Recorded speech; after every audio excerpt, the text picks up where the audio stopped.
আসসালামু আলাইকুম। আমি doctor Faisal Kamal, general laparoscopic breast and colorectal surgeon, কর্মরত আছি বাংলাদেশ মেডিকেল ইউনিভার্সিটিতে, যেটাকে আপনার সাবেক পিজি হাসপাতাল নামে জেনে থাকবেন অথবা বিএসএমইউ নামে জেনে। আজকে ডায়াবেটিস রোগীদের একটা কমন সমস্যা নিয়ে খুব সংক্ষেপে দু একটি কথা বলবো। সেটি হচ্ছে ডায়াবেটিক ফুড। ডায়াবেটিস অ্যাকচুয়ালি একটি মাল্টিডিসিপ্লিনারি টিম অ্যাপ্রোচ চিকিৎসা।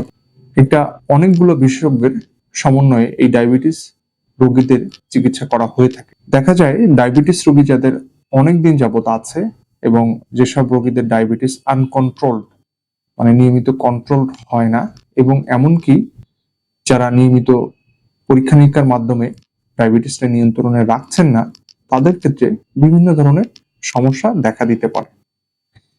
এগুলোর ভেতর অন্যতম একটা সার্জিক্যাল সমস্যা হচ্ছে রোগীদের পায়ে ইনফেকশন হয়ে থাকে, যেটাকে আমরা ডায়াবেটিক ফুট বলে থাকি। তবে এই পায়ে ইনফেকশনটা নর্মালি দেখা যায় অনেকদিন যাবত যারা ডায়াবেটিস রোগে ভুগছেন, বয়স বেশি এবং যারা নিয়মিত তাদের পায়ের যত্ন নিচ্ছেন না, তাদের ক্ষেত্রে এই ডায়াবেটিক ফুট বা ডায়াবেটিস রোগীদের পায়ে ইনফেকশনটা কমনলি হয়ে থাকে। এখন জেনে নেওয়া যাক এই ডায়াবেটিস রোগীদের পায়ে ইনফেকশন বা প্রদাহ বা সংক্রমণ হওয়ার কারণগুলো কি কি। প্রথমত, যাদের লং টাইম বা আনকন্ট্রোল ডায়াবেটিস এবং অনেকদিন যাবত এই ধরনের ডায়াবেটিস যাদের কন্ট্রোলে নাই বা নিয়মিত পরীক্ষা নিরীক্ষার মাধ্যমে লক্ষ্য করছেন না, তাদের ক্ষেত্রে দেখা যায় পায়ে হঠাৎ করে ইনফেকশন শুরু হয়েছে।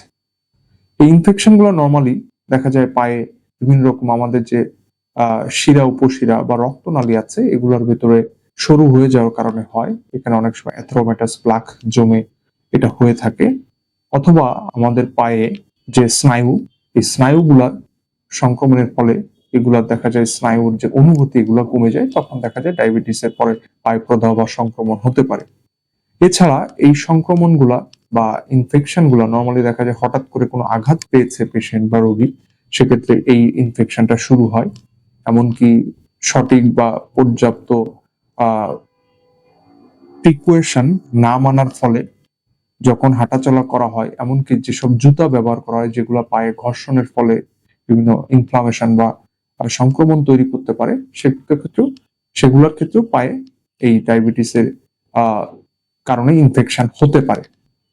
এখন এই ডায়াবেটিসের যে আমরা ইনফেকশনটা, এই ইনফেকশনটা যখন হয়ে থাকে তখন আমরা এটা কিভাবে বুঝে থাকি। নর্মালি দেখা যায় যাদের ডায়াবেটিস আছে তারা, এইসব রোগীরা পায়ে সংক্রমণ হলে প্রথম সেখানে লাল হয়ে যায় বা দেখা যায় ফুলে উঠে, প্রচন্ড ব্যথা অনুভব করে। তবে ব্যথা যে সবসময় পাবে ব্যাপারটি এমন নয়, কারণ যাদের নিউরোপ্যাথি আছে বা ডায়াবেটিসের কারণে যাদের পায়ের স্নায়ু অনুভূতি কমে গিয়েছে, তাদের ক্ষেত্রে এই অনুভূতিগুলো সবসময় পাওয়া যায় না বা তারা দেরিতে বুঝতে পারেন। এটা একটা অন্যতম সমস্যা ডায়াবেটিস রোগীদের ক্ষেত্রে। এবং এছাড়া দেখা যায় যে পায়ে থেকে দুর্গন্ধ বের হচ্ছে, বা যারা নখের যত্ন নেয় না নিয়মিত, বা পা পরিষ্কার রাখে না বা পরিচ্ছন্ন রাখেন না বা শুষ্ক রাখেন না, তাদের ক্ষেত্রে ইনফেকশন গুলো তৈরি হয় খুব দ্রুত, এবং এক্ষেত্রে পায়ে দুর্গন্ধ তৈরি হতে পারে। এবং অনেক সময় এই পা থেকে পুজ রক্ত বা ডিসচার্জ আমরা যেটা বলি বা রস, এগুলো বের হতে পারে এবং এটা ধীরে ধীরে বাড়তে থাকে। এবং কমনলি এই সংক্রমণগুলা খুব দ্রুত বাড়তে থাকে এবং এটা চিকিৎসা পদ্ধতি গ্রহণ না করলে, এবং এটা তখন এটার নিয়ন্ত্রণ করা বেশ কঠিন হয়ে পড়ে।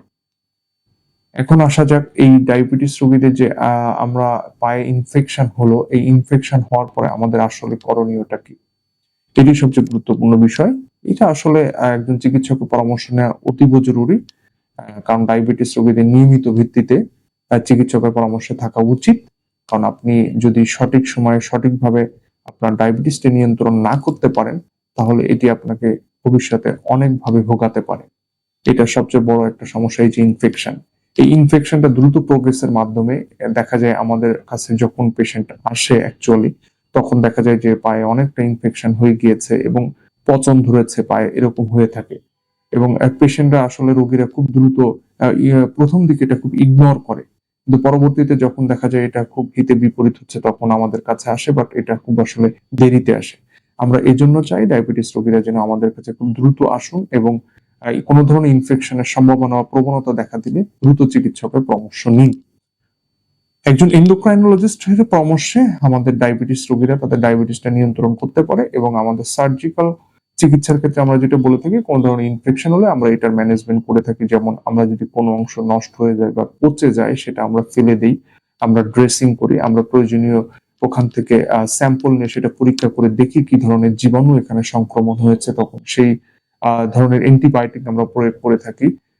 এবং আমরা যেটা হয় যে ওখান থেকে আমরা কোনো পুজ বা সংক্রমণ হলে সেটা আমরা বের করে দেই, নিয়মিত ড্রেসিং করি, এবং রোগীদের বিভিন্ন রকম পদ্ধতি অবলম্বনের কথা বলে থাকি। ফুড বাথ অনেক সময় আমরা বলে থাকি, এবং পাটা শুষ্ক রাখা এবং পরিচ্ছন্ন রাখা, এবং প্রয়োজনীয় বিভিন্ন রকম মেডিকেটেড শু আছে যেগুলো আমরা ব্যবহার করতে বলে থাকি রোগীদের ক্ষেত্রে, কারণ এক্ষেত্রে ডায়াবেটিসের সংক্রমণ, তাদের পায়ে ইনফেকশনের সংক্রমণ অনেক কমে যায়।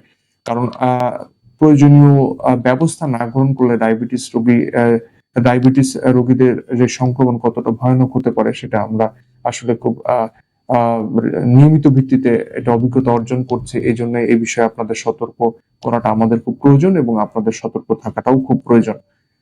এছাড়া ডায়াবেটিস রোগীদের ক্ষেত্রে আরেকটা পরামর্শ আমরা কমনলি দিয়ে থাকি যে অবশ্যই আপনি চিকিৎসকের পরামর্শে নিয়মিত ভিত্তিতে থাকবেন, এবং আপনার ব্লাড সুগারটি প্রয়োজনে বাসায় আপনি নিয়মিত ভিত্তিতে গ্লুকোমিটারের মাধ্যমে আপনি নিয়মিত পরীক্ষা করবেন, এবং পায়ে কোনো ধরনের সংক্রমণ বা দেখা দিলে বা এই ধরনের কোনো সম্ভাবনা তৈরি হলে অবশ্যই চিকিৎসকের পরামর্শ নেবেন, প্রয়োজনে সার্জারি ডাক্তারের পরামর্শ নেবেন।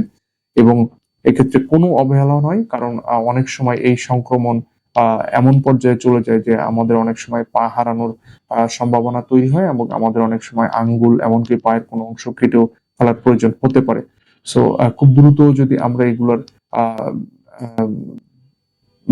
প্রতিরোধের ক্ষেত্রে এটা আমরা যদি খুব দ্রুত এই বিষয়ে সচেতন থাকি এবং এই বিষয়ে প্রতিরোধের প্রয়োজনীয় ব্যবস্থা গ্রহণ করি, তাহলে এই ধরনের সংক্রমণ থেকে আমরা মুক্ত থাকতে পারবো, এবং ডায়াবেটিস রোগীরা আশা করি ইনশাল্লাহ খুব ভালো থাকবেন।